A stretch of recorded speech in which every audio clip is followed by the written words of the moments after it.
Okay, good afternoon. We will begin in a few moments. Is there anybody who knows your group mate is still on the way, who's not here? Okay, so those who want to be here are here. That's fine. Okay. All right, good afternoon. Oh,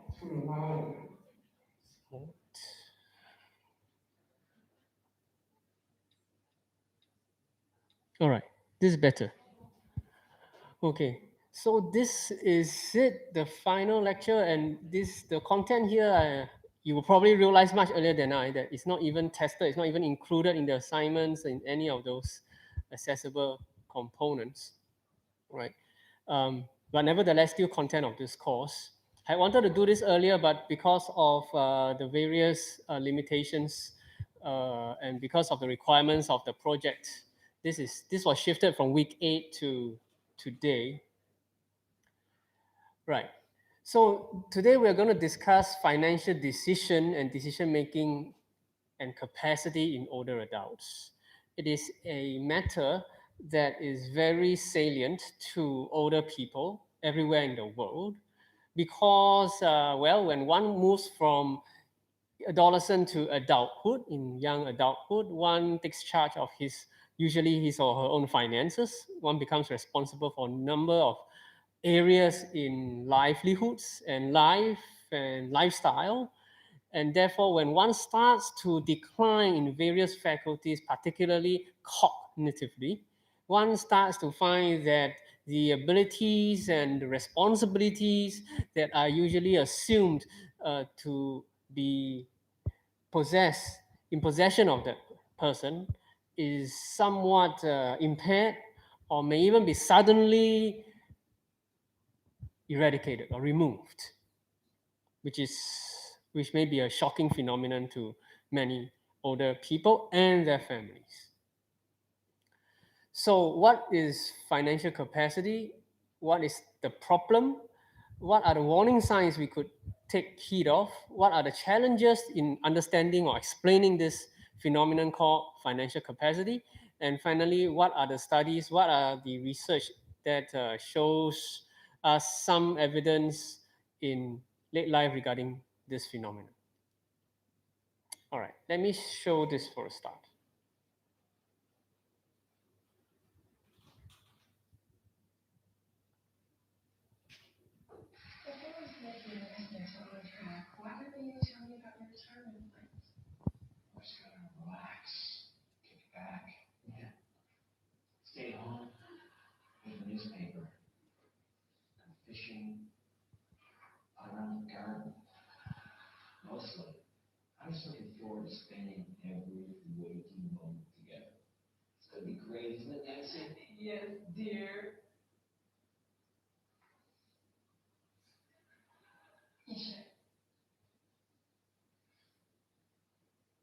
Whatever your investment goals were, your spurs.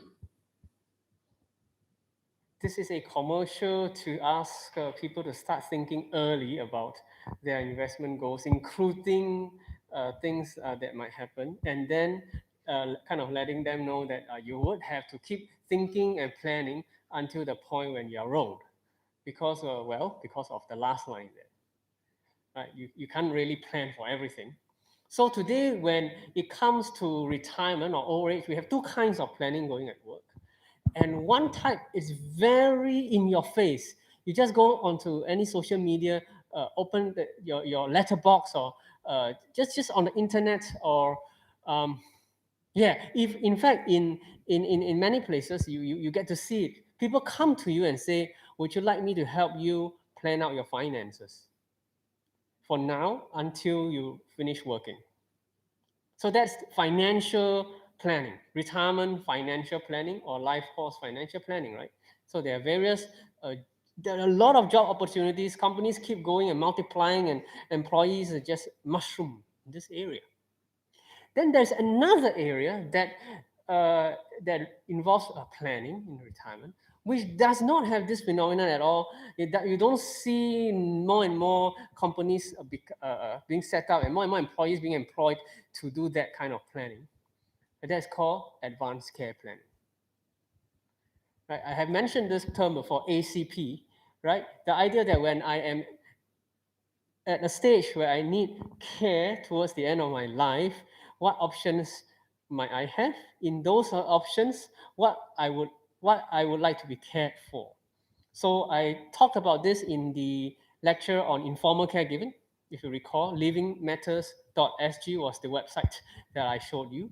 And there is a booklet, right, which caregivers and in fact, family members, whether or not caregivers, regardless of whether you are a caregiver, family members and their older ones at home could discuss those matters that are salient and meaningful, important to the older person, even early before that person requires care or in any capacity, in any form, right?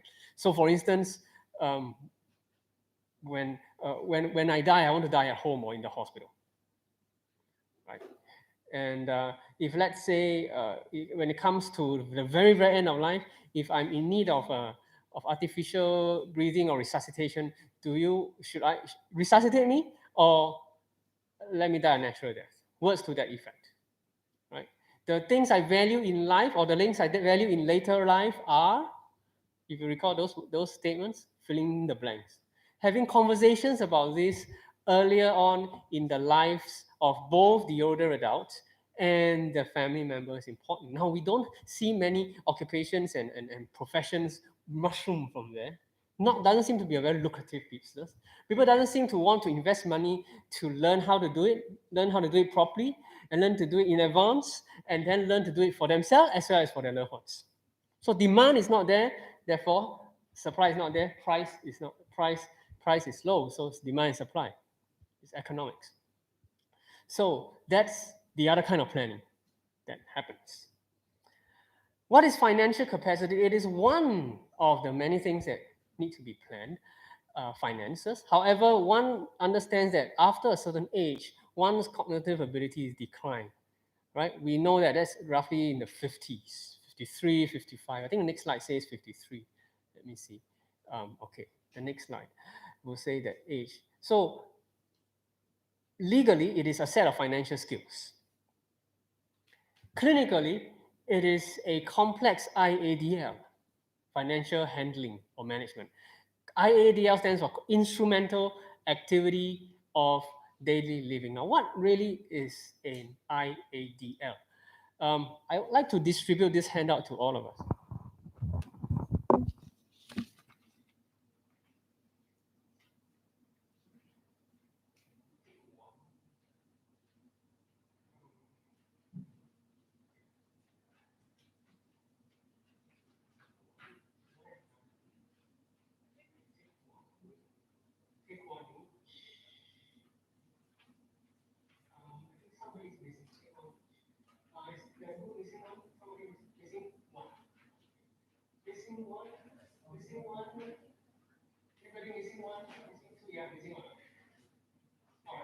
That's the IADL. I deliberately printed this out in hard copy because I like you to feel it. For somebody, right now that I've distributed this, I'd like you to think of somebody in your immediate vicinity. I mean, not right here, right now, but perhaps in your household, in your family, somebody that you know of. Just somebody, okay? And this person is potentially an older person.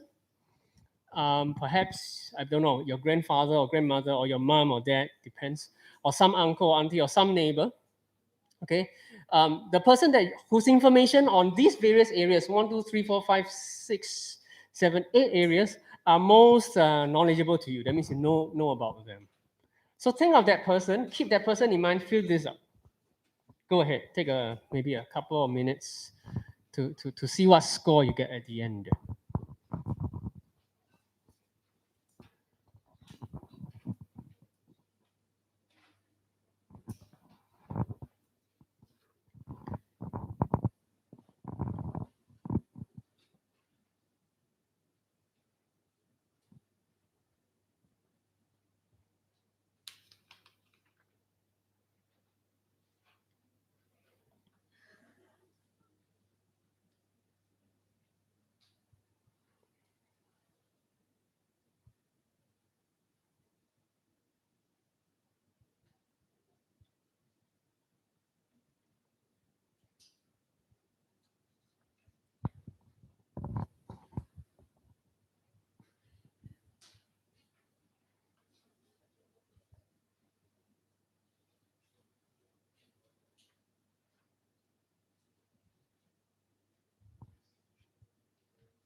If you need to clarify how to score, let me know.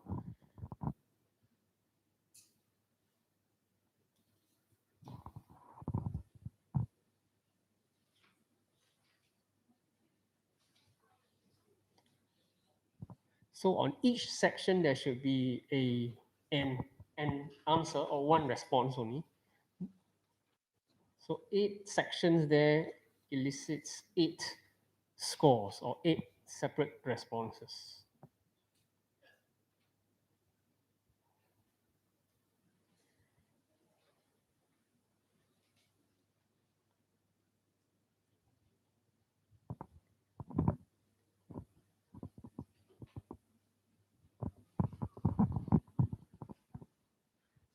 Okay, I think you're done. You can tally your score, put the total score there. It says here a summary score that ranges from 0 to 8 for women and 0 through 5 for men to avoid potential gender bias. That's a, you can say, a moderating score. Right. So here, this Lawton scale or Lawton IADL scale really measures 8 commonly taken for granted ability in the house. So can you imagine if you right now lose your ability to just do one of these? Perhaps you won't be here, right? Perhaps you'll be at home listening to the lecture. Perhaps you got injured, right? So one of these you cannot do. So you get a 0 for one of these, let's say. Right?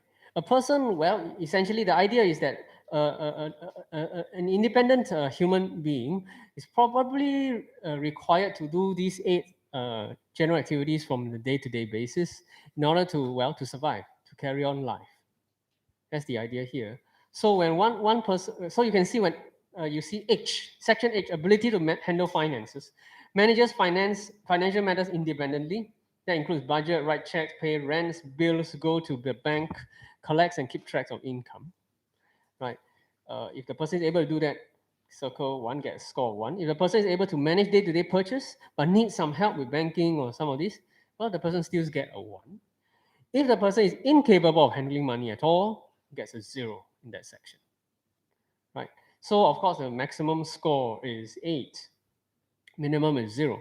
So the higher the score, the more independent the person is. Right? The less dependent. The lower the score, the more dependent person is. So you can think now, therefore, that it is a salient and meaningful phenomenon that when one loses the ability to handle finances, one gets a 1 point difference in the IADL Lawton scale, Lawton IADL scale, right? That means something to that person, right? Okay. Before I go on, I'd like you to perhaps, in your own groups, right, spend the next 2 minutes, right, brainstorm right now. What are the, you can say, abilities? What are the um, physical, cognitive, emotional, psychological? What are the abilities involved in handling money?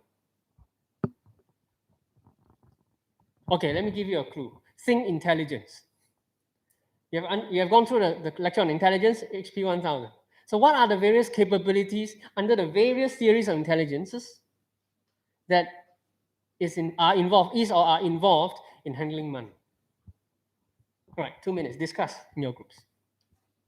Come up with a list, a short list. I will write down your responses.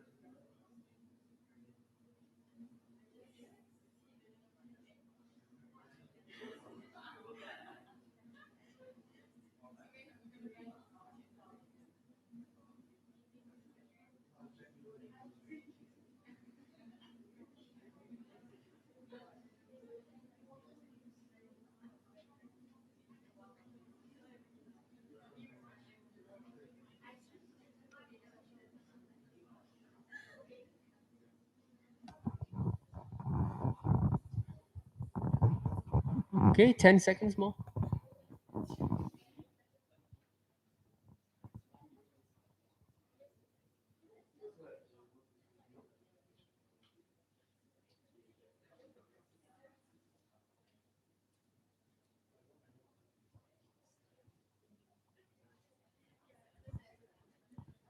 All right, let's go round robin. One response from each table, starting from the table furthest from the door, and then moving towards the door and then back until we run out of responses. Okay, just one. Yep. Grace's group. Yep. Yep. Mathematical. Okay, thank you. Math. Thank you. Next one. This Lim Xian's group. Yep. Extra. Oh, Microsoft Excel. Okay, why Microsoft Excel? Care to elaborate? I can understand mathematical. You have to count the dollar bills. Okay, fair enough. Why Microsoft Excel?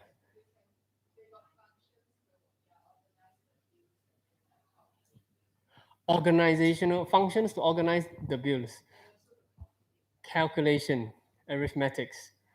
Um, so Microsoft Excel is a software. Okay, organization. So what? So that's very complex. What you are saying is three answers already. Organization, IT or computing, and then of course mathematics. IT or computing, and then mathematics. Thank you. And this group, yes, in front of me. Linguistic. Care to say a bit? Right, sure. Thank you. Language. Financial terms, yep. Terms. Thank you. This side, crystal side, yep. Anybody, just one.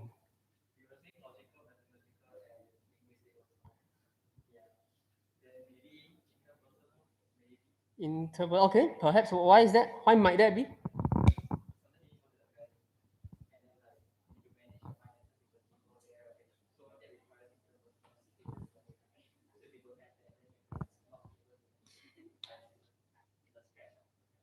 Hang on a minute. A bank, I can understand. What do you mean by, I mean, in that example, what do you mean by manage with the people there? Interaction, okay, all right. So that is interpersonal. You mentioned linguistic already, language and logic. Okay, logical. Yep, yep, logical. Can I say math is logical? Okay. Okay. Thank you. Over here. Yep.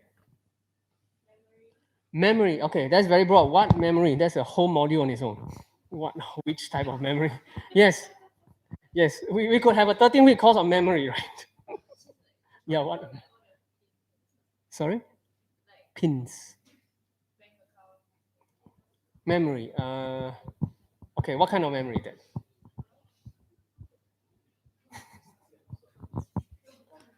You mean remembering how much money I have in my savings account? How much I spent yesterday on food, on this and that?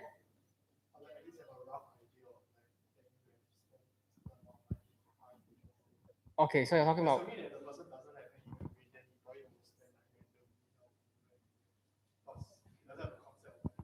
So being able to recall spending.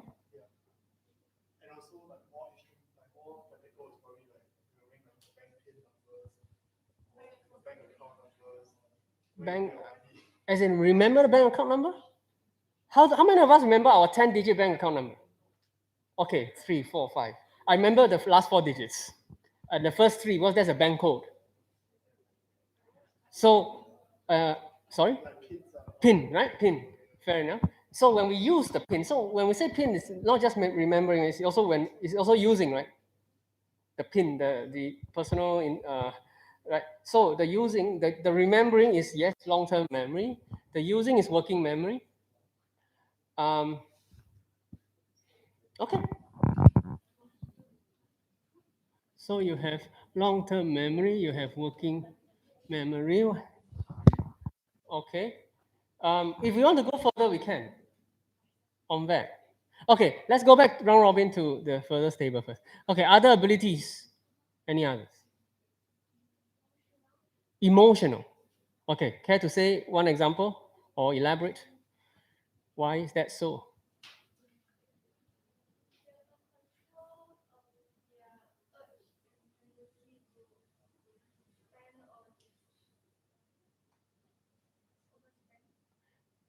All right. Have to curtail one's overspending urge. That's what you say. Okay, so that would be emotional management. Okay, fair enough. That would be emotional. Okay, and yes, this group here, Rachel and group here.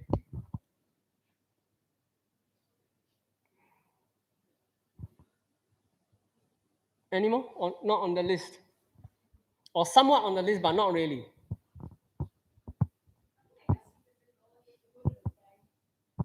Physical, like walking. Okay.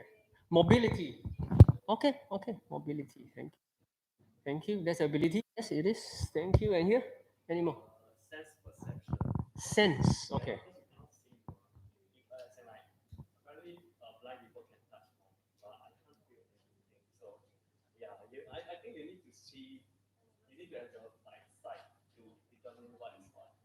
Visual.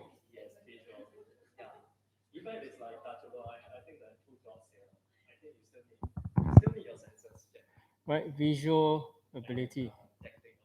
Tactile. Okay, must touch to know whether it's a real or a counterfeit. Is that right? Okay. Okay, thank you. And back to this group. Yep. Anybody? Okay. Spatial, okay. Give me an example. Give us an example. Okay.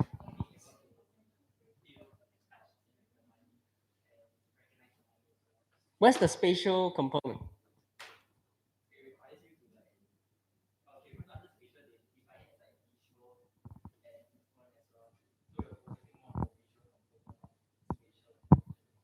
Or the visual component of spatial intelligence? Okay, so I'm going to put here visual spatial. Thank you. Yep, back to you guys here. Yeah.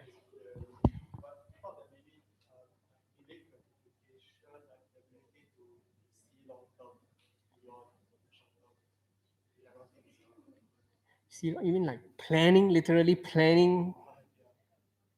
Okay, care to elaborate a bit? Maybe I didn't get you.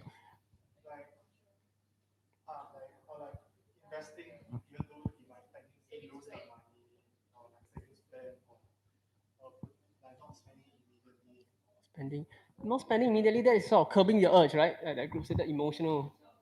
Or if you're talking about doing pros and cons or doing amortization, that would be math, right? Or logic, right? Is there something in between? There is some nuance there. I seem to detect some nuance, but you didn't quite explicate it. Foresight.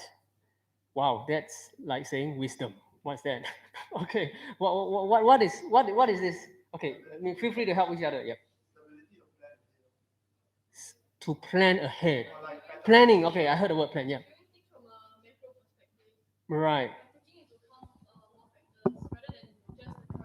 Right. Perspective taking, macro view. That's yep. That's yes. Abstract thinking. Um, meta thinking. Yep. Yes. They'll be thinking about one's thoughts. So that's meta thinking or abstract thinking. Okay. I think we'll pause here on this one. Because if I go on, I think you can go non-stop. There's quite a long list of different abilities here. Each of those intelligences you could use. Each of, in fact, even take away the intelligences, even emotional intelligence you could use, right? And then somebody even said, yeah, I think that group at the back even said mobility, so the physical aspects, right? So we can even then go down that path. You probably need ability to ambulate oneself, right? To shift from chair to what, a bed to chair, chair to stand up, different postures and so on. All these, exactly. So just this one task in IADL requires so many. Now, looking at your list, the list that you have just filled up for somebody, the scoring of the IADL, you can actually see, right, that in fact, almost all of these 8 components here on this piece of paper you have filled up for somebody probably require many of these, isn't it? Look at this list here. I mean, let's take, for example, ability to use the telephone. Never mind if it's handphone or the, the old dial tone. I mean, well, you need numbers, right? You need to recognize 1 to 0, 1 to 9 and 0, right? You need that, right? You dial a few well-known numbers. Interpersonal, you need to know who you're calling, right? Or who is calling you, right? Right? Um, Mobility, you need to at least be able to move your body to the phone, right? Or use your hand. You have to have some manual dexterity to take the smartphone from your pocket or something. So, I mean, I don't have to go on. You get a drift, right? Many of these IADLs are more complex abilities, not as basic as just stand up or being able to lift oneself, but yet they are not so complex as they're complex, yet they are required on a day-to-day basis, right? Feeling which one loses some ability on a daily basis. So those are what we call instrumental. So another word for instrumental is practical. So those are practical use. They're practical uses for these many abilities written on the board, and 8 of those practical, you can say, functions are there: telephone, finances, transportation, doing laundry, preparing food, right? Medications if necessary, and so on. Now back to our topic on financial capacity.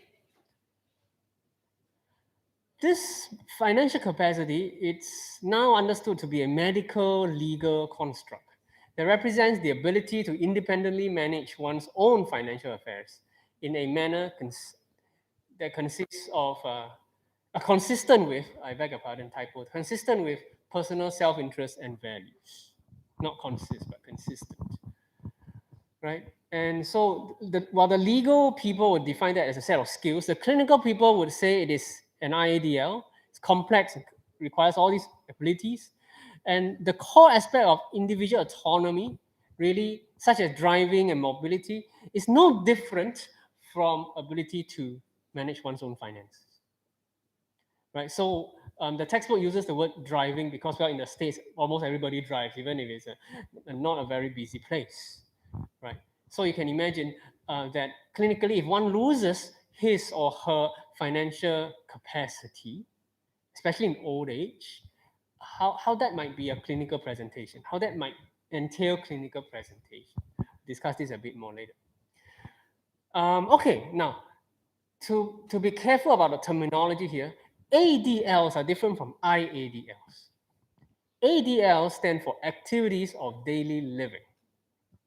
Right? The I is an instrument, there's an extra word in front of the ADL, and they really mean different things. Look at the list on the screen. Feeding, continence, that means being able to pass emotion. Transferring one's body from, say, bed to chair and so on. Toileting, i.e., well, going to the toilet. Dressing, putting one's clothes on and off, and then taking a bath. Managing one's safety within the bathroom and being able to turn on the tap and so on and so forth. Now, let's see which of these, on the left or on the right, which of these are more basic skills, you think?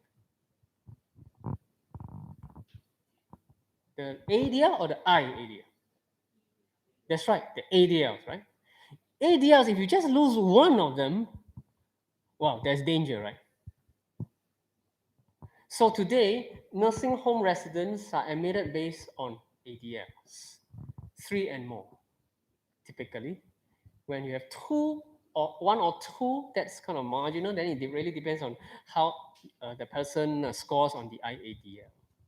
Right? So you can find that when a person loses 1 ADL, right, there is a need for nursing care already, some form of nursing care. And we today tend to think that, look, if I can keep a person at home for as long as possible, it'll be better. Right? My uncle or my dad or my grandfather will prefer to be at home for as long as he can, before he has to be transferred to, say, a residential facility.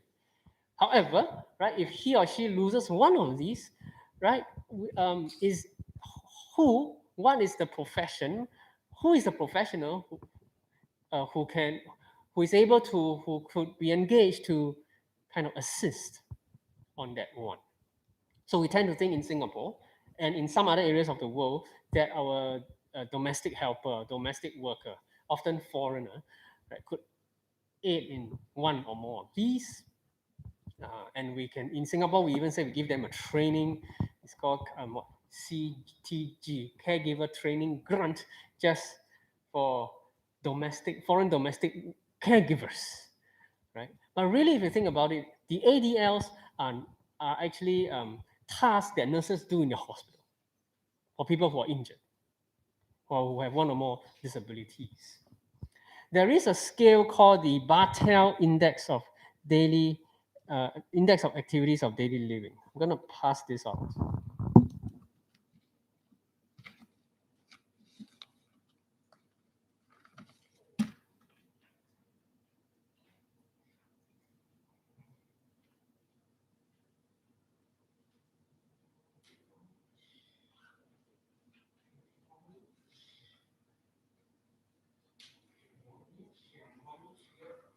Not enough, anybody? Okay, just raise your hand. One here and one there. So once again, oh, you got it. So take a minute, think of that same person or think of somebody else, and fill up this Bartel index for him or her, assessing his or her ADLs this time, activities of daily living.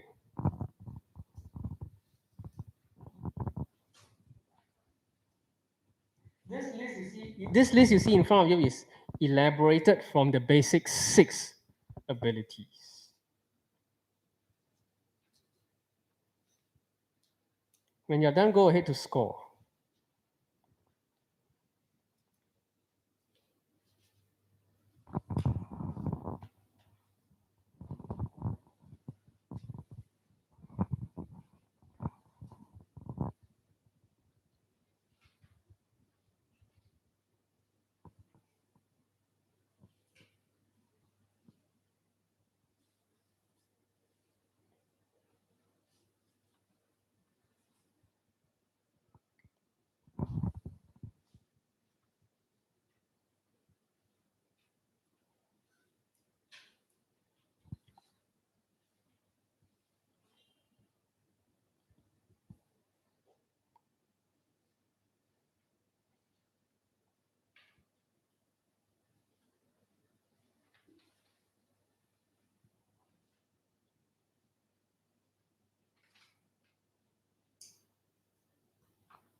When you turn it over, the overleaf actually elaborates on some of the terms there.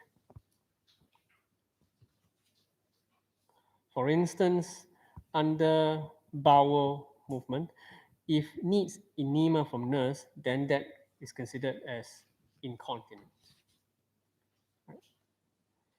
Under bladder, occasional is understood as less than once a day, for instance. So it is quite specific.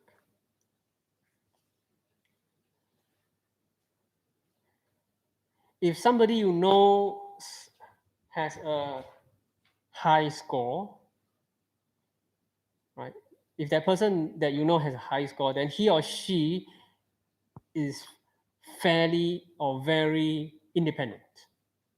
If the person has a low score, that means something that is there a cutoff here, right? Something that is like less than 10, then you want to think about his or her well-being, whether that particular ability uh, is being assisted already. If not, then whether there is an unmet need. So that's what the Bartel Index is used for. And incidentally, in Singapore, Agency for Integrated Care does use this particular one to put people, I mean, to categorize whether a person is eligible or not for publicly funded nursing home facility. Once a person is deemed eligible, then the waiting begins for an MMT bed. Right, so that's Bartel. All right. Okay. Let's move on.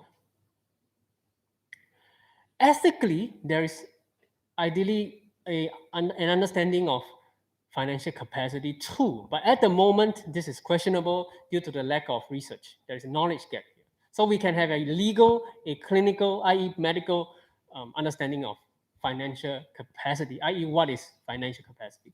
But ethically, right, we could at most say, look, the literature of law and psychiatry is unaccountably mute on the subject of a patient or patient's competence to handle money, right? The best litmus test for a person's ability to function independently in the community is arguably financial capacity. Of course, we know that from a clinical perspective, there are seven other IADLs, right? Right, but ethically, we could say, look, is it morally right to, is it morally acceptable, morally right, to allow a person with impaired financial capacity to continue to function in the community? This is a dilemma. You can say yes or no. I can say yes because that person who actually wants to be in the community, not in a nursing home for as long as he or she is able to. But you can also say no because he or she may get exploited, right? His or her money, finances, wealth may be right taken away without his consent or without his knowledge. So we don't yet have an ethical definition or understanding of this. This is one knowledge gap. Poor capacity entails being at risk for financial losses, being vulnerable to being exploited and or even abused by other people. And unfortunately, as you will read later on, many of these abusers might be own family members or household members. And clinicians, this lack of ethical perspective, right, puts clinician in a moral and legal bind. Right, clinicians are now morally and legally responsible to report. If a clinician does not report, well, there may be laws or regulations that stipulate penalties, or right. Clinicians may not understand the moral aspect.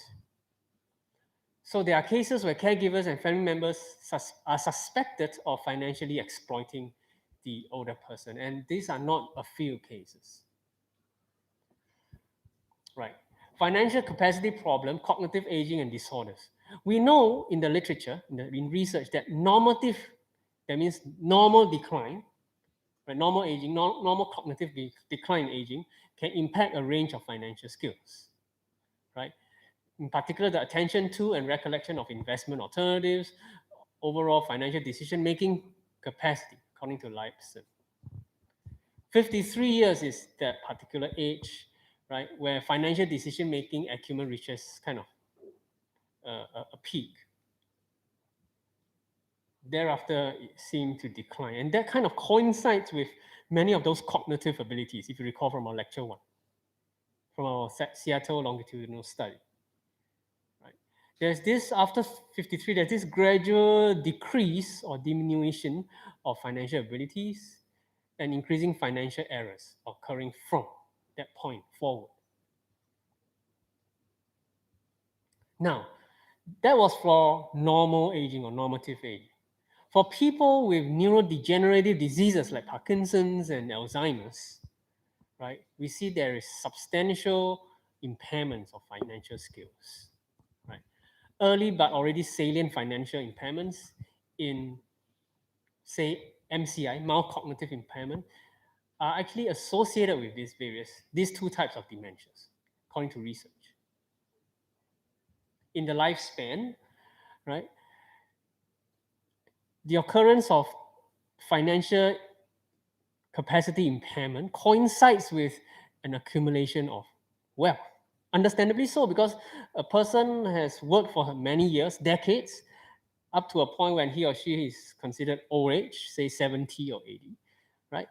Assuming that person is not spendthrift and squanders his or her money, then wealth has been accumulated. At that point, right, of course, one would want to enjoy his wealth. But if unfortunately his or her financial capacity is impaired, then we see a problem, right? We see that that person to actually in the individual level, so it's so unfortunate. He or she has worked so hard to earn his keep and to save up for retirement or for later life, only to realize that he doesn't know how to use his money properly. That's if he knows that.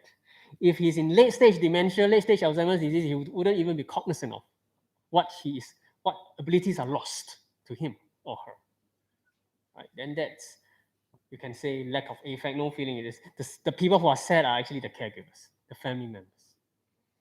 So in the US, more than greater than 65-year-olds comprise 13% of the population, but hold 34% of the nation's wealth. Right? A combination of wealth, cognitive decline, and decrease or diminished financial capacity, right? Therefore, in combination, poses a public problem. So as the population becomes older in the US, in Singapore, in various countries, you see that these uh, people starts to, on the one hand, have diminished financial capacity at a population level, but at the same time, they also has accumulated wealth. So who is going to manage the wealth? That becomes a public question, public policy challenge. Right. The clinical warning signs of diminished financial capacity. There are 6 signs here. We go through them each quickly. Memory lapses. That is the idea that increasing memory lapses will result in errors and failure to fulfill obligations, like pay your bills. So that is a warning sign. So if you today see that your grandmother at home, right, who used to be very versatile, very compliant or abiding by rules to pay the utilities, kind of start to not pay, you want to start to entertain this thought.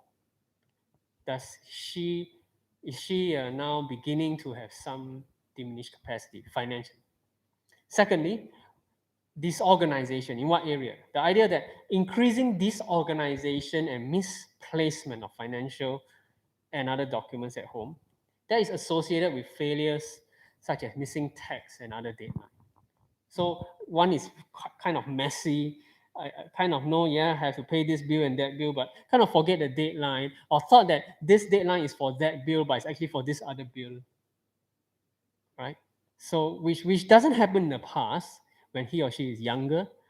So that is what we call disorganization. Next one, decline in checkbook management skills.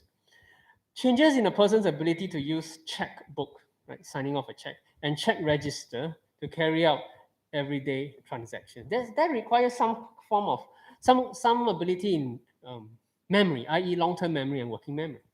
Same thing for managing a PIN, your PIN number of your ATM card or of your bank card, right? Somebody could suddenly realize, I forgot my bank card number. Use this for 10 years, the same PIN, I never changed it. Oh no, somebody must have hacked into my card or something. Well, if that is one lapse, that's fine. But if it's a same pattern of lapse, we start to wonder and entertain, right, that as a potential warning sign. Next, arithmetic mistakes. Okay, that is very obvious what that is. Just wrong counting, addition, subtraction, just wrong. Right, noticeable declines in everyday math skills. Right, not just with money, but even just with things, household things, logistics. Conceptual confusion. What is that? Right, increasing confusion and loss of general knowledge regarding basic financial terms, such as house loan or mortgage, such as compound interest. These are, well, some of these terms you kind of don't need to take a course or take a degree to know, because they are part and parcel of daily life. The person kind of suddenly just get confused when he or she used to be able to handle it. And then finally, impaired judgment. the loss of the ability to evaluate financial investments, use of money, whether for the current or for the future, and that's often manifested in new and abiding interest in get rich fast, get rich quick schemes, right? So suddenly somebody sells something uh, to my grandmother, right? And he or she and my grandmother just kind of buy it, believing that that will lead to even more money magically. So this is really one, I think, key warning sign there. And often this impact judgment is coupled with the advent of technology, when we cover in Geron technology, coupled with the advent of the use of social media and many smartphones, internet, it really puts a toll on older people to manage. Because now financial ability it's not only on the decline, but there is this rise or increase in the use of this alternative medium called social media or called internet or called smartphone technology, which may be foreign to this older person. So he or she may actually start to realize that he's no longer good, where actually when he or she is fine in terms of judgment. That's because he or she may not be so savvy technologically, right? But if a person is both not savvy technologically and suffers from impact judgment financially, he or she is a candidate for abuse, right? Financial abuse, right? It's a good candidate to be scammed, right? So, well, we know that people will sell all kinds of useless things to the seniors, right? For this reason. Okay. Clinical warning signs are actually behaviors that reflect clear declines from a person's past level of functioning. So they are not absolute signs. So all those six there, how do we know whether it is a warning sign? We know it when sort of the pre and the post, the now and the last time, or the now and the before are different. Right? There is no normative there. It's not like out of 100,000 65 years, all should have certain ability, a certain level measured by a certain scale. No, it's not like that. It's all subjective norms. Upon detection, of course, as I said, right, we need to really start to have advanced care planning conversations. The textbook authors say use the word the conversation in inverted commas, right? So today we know it's called advanced care planning, right? We want to protect the older person's assets and prevent future misfortunes and abuse. Okay, modeling. What is modeling financial capacity? That means understanding it, putting reasons that affect it into some kind of explanatory model. That's called modeling financial capacity. Right? So financial capacity has been a complex construct, as you realize by now. It's difficult to define it, clinically, legally, and there is even no definition ethically. Therefore, it's first of all difficult to model because there is no one definition. There's no widely accepted clinical definition. So the textbook authors propose that, in quotation marks, the capacity to manage money and financial assets in ways that meet a person's needs and which are consistent with his or her values and self-interest. That's proposed by the textbook authors, not yet evolved, not yet developed into a model, and not yet obviously tested in research. Right? The textbook authors go on to posit three main domains. First, performance and judgment aspects. That's one area of financial capacity. Second one, that this definition considers a person's financial values, means how he or she understands, say, money and finances and assets, and how to use them, his values. And finally, that it is a concept of financial decision making and judgment.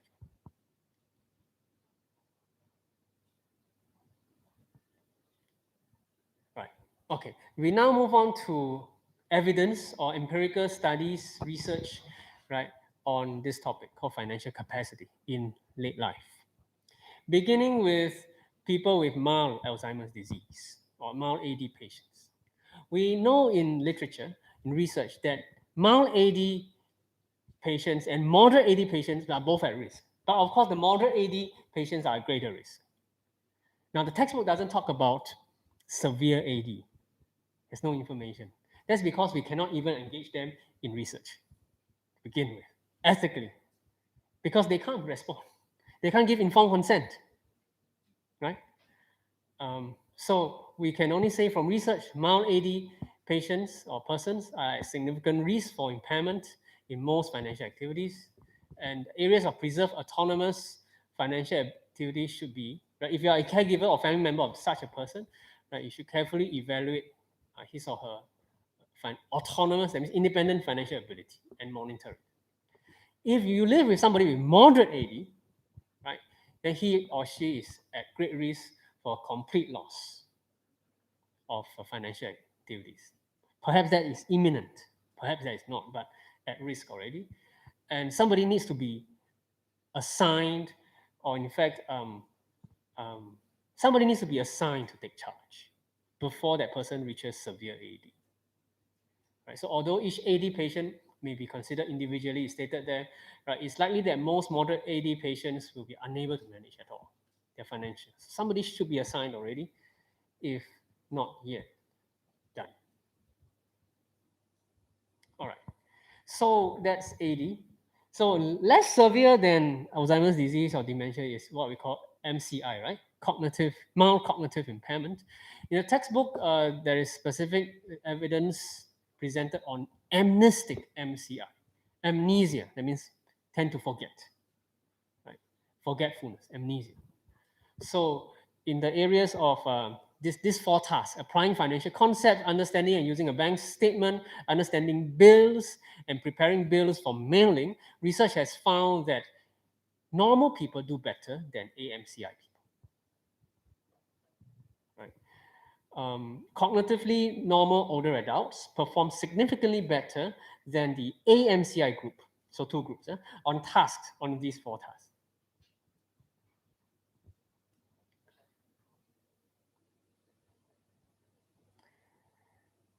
Same thing for these, how many? 5 domains. So those 4 earlier on were tasks, specific tasks.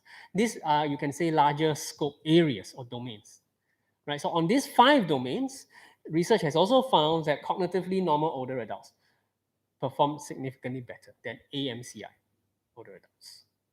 Well, that's to be expected, right? Okay. What other research do we have? We also have research on neuropsychological predictors of financial capacity, right? In one such research, 3 groups: normal, MCI, and mild AD, 3 groups.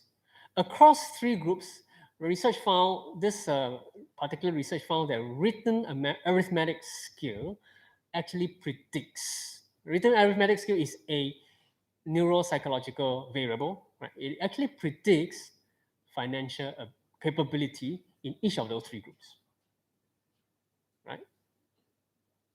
The WAS, in fact, there is a scale that measures that, WAS scale.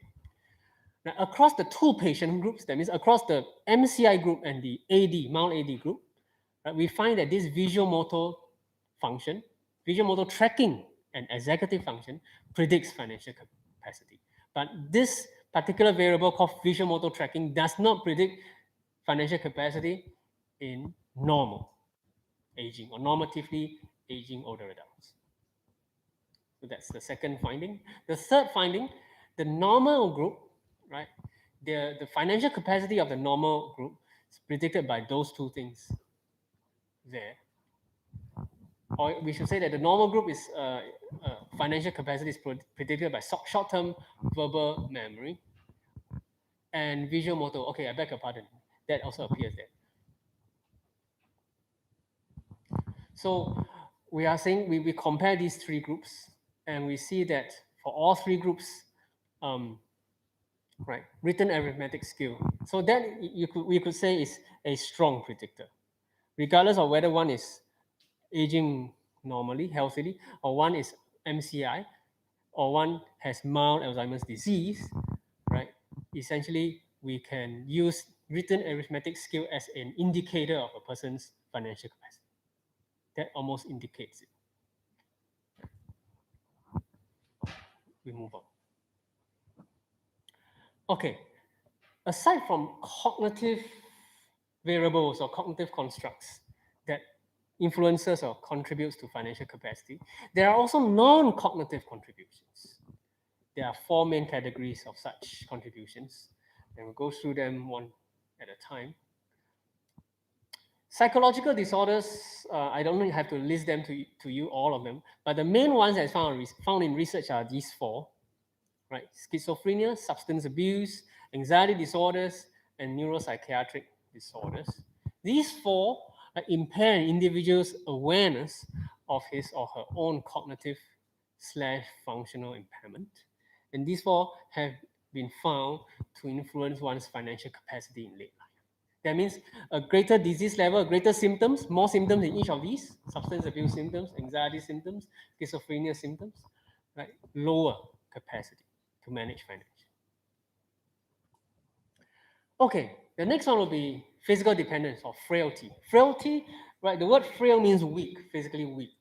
So frailty means, right, the degree of weakness. So a person who is frail obviously would be more dependent on assistance, right? So that therefore physical dependence.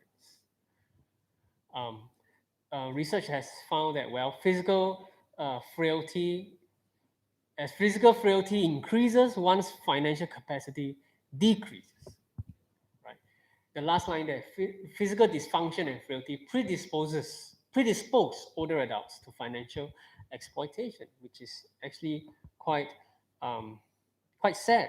The idea, the phenomenon is that the lack of ability to be mobile, to say even to move or um, to get oneself, say, to the bank, or to get oneself to actually perform a financial transaction, means these physically dependent people will have to rely on some other. Which then, if unfortunately, if this some other person is not a trustworthy person, then the older adult could be exploited. Right? We also have culture and social norms that affect financial capacity in late life. An individual's exercise of financial capacity and decision making actually occurs within this, what we call, broader context. Right? Positive support network has been found in research to be associated with detection of early cognitive problems, protection from his or her own declining financial decision making, protection from potential financial exploitation and abuse. So remember the word positive support network, and that really refers often to that may not always be family, though yes, family is considered part of that. Friends considered part of that. Perhaps a very supportive neighbor, right, living nearby is considered part of that. Right. So the more or the greater this positive supportive network, the bigger the network, right, the greater each of those three things: the greater detection, the greater protection. Family members, unfortunately, are individuals who may most likely, according to research, financially exploit. Sometimes unintentional, sometimes intentional. The statistics is a third of all such cases in the States, all financial abuse cases, right, tend to have this profile, demographic profile. Male, somewhat physically or in terms of relationship close to this victim of abuse. And this person is likely to exhibit some symptom or, in fact, a disorder psychologically. Often, if it's a disorder, it will be personality disorder or substance abuse. Right? Culturally, there is this expectation, right, that influence family dynamics. We know from the literature that cultural expectations and exploitation are difficult to distinguish. So, for instance, the idea that dad, you should use your money this way, in this way, right? Or mom, you should use your money in this way. Mom, you're now already diagnosed with end-stage cancer, and you're now with us at home. You should actually use your money for the rest of your health care, right? So that comes from perhaps some subjective judgment or value of some family member, of a son or daughter, let's say. Okay, but that could also that, right. If that comes from a son or daughter, then in another case, the son or daughter could well say, look, mom or dad, you actually should not be wasting your money on this. You should be using your money in some other things. Right. So what are these some other things? What are these things that the caregiver opines or believes that the frail and dependent older person should use his or her money on that uh, could arguably be understood as cultural expectation, because that's the dynamic at home, right? Or that could be understood as exploitation. That's hard to distinguish, right? Okay. Um, Despite the notion that people with dementia are often viewed as ungendered, so people with dementia, we find that yes, biologically there's male, female, but in terms of socially, is the person of a male gender or female gender? Often, in the past, literature says that gender doesn't matter when you have advanced stage dementia. So, although that is the case in the literature, right? Although women and men with dementia were both more likely to be involved in financial management when they had undertaken this role earlier, prior to dementia, women with dementia were agreeable to their husband's assumption of household financial decision making, while men with dementia were unwilling to relinquish their financial authority. That's the gender difference here, right? Found. So gender does affect in late life does influence financial capacity because men and women tend to respond differently when it comes to an impairment of their financial ability. Okay. Finally, there is this term or construct called resilience, right? An individual's ability to maintain financial capacity consistent with past levels of cognitive functioning is moderated in part by this phenomenon. So one could say be um, one could say be severely cognitively impaired, right? One could say be severely cognitively impaired, but still be able to manage financially. That means, well, how do we know? Right? We test them, we look at the decisions they make, right? Researchers have observed their or interviewed them and find their thought process behind making certain financial decisions. Aside from decisions, also the day-to-day financial related tasks like paying bills and so on, right? And so researchers come to a stage where they say, look, uh, um, strong cognitive decline or severe cognitive decline, severe, to the stage of mild AD or moderate AD. Obviously, those people, as we saw in the earlier slides, kind of probably can't really perform financially. But there is a group among this mild AD or moderate AD who are able to more or less perform financially in their pre-AD, like as if they were in pre-AD stage. What is the reason behind this? Right? So researchers cannot find any cognitive reason to explain this phenomenon. So this phenomenon is now known as financial resilience. Right? So the idea is that despite or in spite of, or although you're cognitively challenged, although you're expected to not be able to perform financially, but you still could. That's the idea in layperson's terms. So if an older individual feels that they are in control of their finances, they are more likely to demonstrate a higher capacity for a given level of cognitive functioning. So we segment older people according to different levels of cognitive functioning. So once again, moderate AD, mild AD, MCI, right? These three levels, right? Aside from their true or objective level of functioning, which each of these three, each of these people in these three categories kind of have uniform, right, deemed uniform in their function. If a person, right, has this what we call feels they are in control. One word for that in psychology is called mastery. Another word is called competence. Another word is called self-efficacy. They all mean slightly different things, right? And yes, we do. This is what I just said. Entails a research gap that we need to tell the difference, right? Is it mastery or competence or efficacy? But whatever it is, right? If a person feels that they are in control, right, much as they are in mild AD or moderate AD, right? For that same level, compared to other individuals in that same cognitive functioning group, right? These people who feel they are in control tend to do better, tend to demonstrate higher degree of ability. Of course, this means testing them out. Researchers tested them out, observe their behavior, observe their decisions, observe the financial tasks they do, and so on. Right?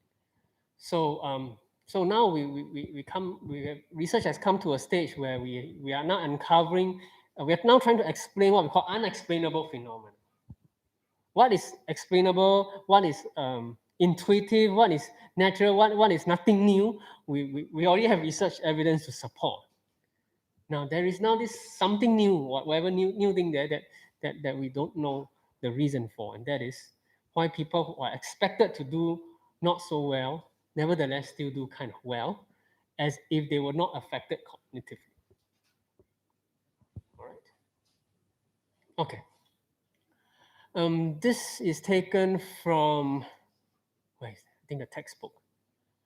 Um, there are 7 domains of financial tasks, right? Financial competence index, right? And each of these domains have specific tasks, and each of these tasks could be rated simple or complex. So this is one, you can say, research tool that is used, right, to measure a person's financial capacity. Okay, I think that's all really for this lecture. I'm done. I deliberately didn't give you what do you call readings because I think you had enough of that uh, for your debates and you have done well. I didn't want to load you unnecessarily, but I do want to encourage you to do this SFT, student feedback on teaching, for 2 reasons. First is that I think almost no other HP psychology lecturers actually use debates in their class. So I am interested. I think the division will be interested in this form of what we call flipped classroom. So good and bad comments and feedback are welcome, more than welcome, right? I encourage you to do. Yesterday night, I checked the SFT status and I realized only one of us in this 23 have done, which is okay. The deadline isn't today, it's on the 11th. I do hope you would give your feedback. So the next run of this class, the next run of this course could be improved. Um, that's the that's the that's the first reason. Second is you could also make new suggestions. There are various ways to do flipped classroom. Debate is one way. There are many other ways to do flipped classroom in which the students get to become like the teacher, get to become like the one who imparts knowledge and other people join. So you can put your suggestions inside there as well, right, in the SFT. Yeah. One improvement I try to do on top of the design and requirements of the division and in the course is to actually use live stream and the resulting recording, video recording. I thought that would help people in case in case one of you is not well or for some reason cannot make it, and we want everyone to be safe. We want to be socially responsible. So this is my own initiative. So I would also like to hear or know some feedback on that. And of course, then uh, of overall, any other feedback, any other points of feedback on points of learning, content, right, delivery, right, is more than welcome. So I really hope you could spend time. I think maybe 5 minutes is enough. You could write point form in there. I mean, I cannot show you any URL. It's a unique URL that the university administration sent to your email inbox. So I think they sent one reminder last night because they tell me that HP 3303, your student has been sent the following email. But I don't see your URL. Only you can go in. I can't, which is the right way. It should be fair. I don't get to read your comments and feedback, good or bad, only until June when all your exams are taken and all your marks are released. Yeah. So that is to make sure I don't influence, right? So I really hope, you could give feedback on this subject. Okay, is there anything else? Nope, that's it. In case I forget after this course, I'm still contactable. Next week we'll still have one more lesson, but I would like to also let you know my work email, wayne@geropsych.sg. So I remain contactable. If you are interested in any geropsychology related work opportunity or further studies or some combination of those, right? Or you are at a crossroad of deciding whether to work or further study, right? In a related discipline, feel free to send me an email even after your exams. So I may not get email from NTU anymore, but my work email is always there, so I'm reachable, and I'm happy to be in touch. Okay, that's really all I have for today. It's meant to be a short uh, lecture.